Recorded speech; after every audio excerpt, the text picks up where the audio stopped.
Inisiatif merupakan sebuah kekuatan yang mendorong seseorang untuk melakukan sesuatu tanpa disuruh. Banyak orang tidak mengerti bahwa inisiatif merupakan sebuah kemampuan yang sangat dibutuhkan untuk menjadi pemimpin, untuk menjalani kehidupan. Orang harus punya inisiatif. Kemampuan inisiatif adalah melakukan sesuatu atau bekerja tanpa perlu diberitahu terlebih dahulu apa yang harus dilakukan. Nah, seseorang yang punya inisiatif ini biasanya kaya ide dan punya kemampuan untuk self-management, memimpin dirinya sendiri. Dengan kemampuan ini, biasanya seseorang itu tidak pernah berhenti belajar dan terus mengembangkan diri. Kita butuh sekali untuk punya kemampuan inisiatif. Inisiatif itu yang menggerakkan orang untuk terus progres hidupnya, terus maju dan terus berkembang, terus punya semangat hidup. Inisiatif itu ada dua, inisiatif jahat dan inisiatif baik. Mari lihat kebenaran firman Tuhan dalam Yesaya 32 ayat 7-8. Kalau penipu, akal-akalnya adalah jahat. Ia merancang perbuatan-perbuatan keji untuk mencelakakan orang sengsara. Dengan perkataan dusta, sekalipun orang miskin itu membela haknya, ayat 8. Tetapi orang yang berbudi luhur merancang hal-hal yang luhur, dan ia selalu bertindak demikian. Ada orang-orang tuh yang kreatifnya punya inisiatif yang jahat. Tapi ada orang yang berbudi luhur, dikatakan firman Tuhan, mereka selalu memikirkan hal-hal yang luhur. Penipu inisiatifnya jahat, selalu punya inisiatif untuk mencelakakan orang, berdusta, bisa merancangkan perbuatan-perbuatan keji untuk mencelakakan orang lain. Sedangkan orang yang berbudi luhur, orang yang baik hatinya, itu inisiatifnya selalu melahirkan hal-hal yang luhur.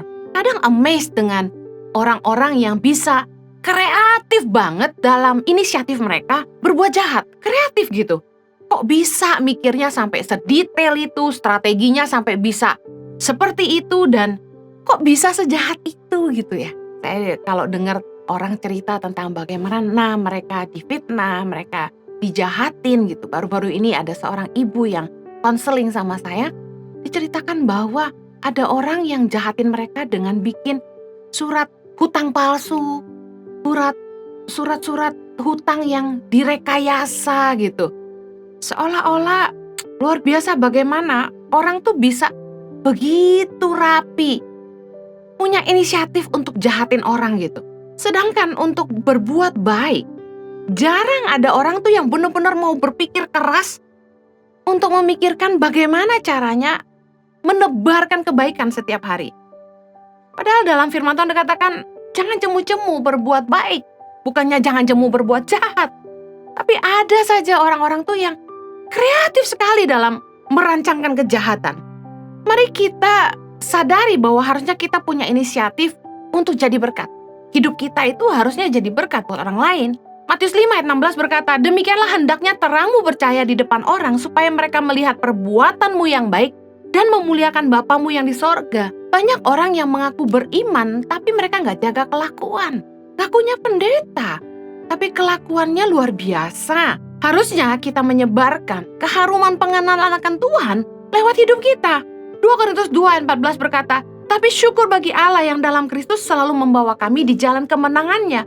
Dengan perantaraan kami yang menyebarkan keharuman pengenalan akan Dia di mana-mana.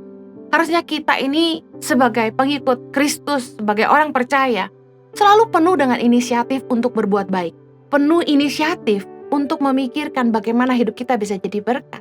Karena lewat hidup kita, harusnya kita bisa menyebarkan keharuman pengenalan akan Kristus kemana-mana.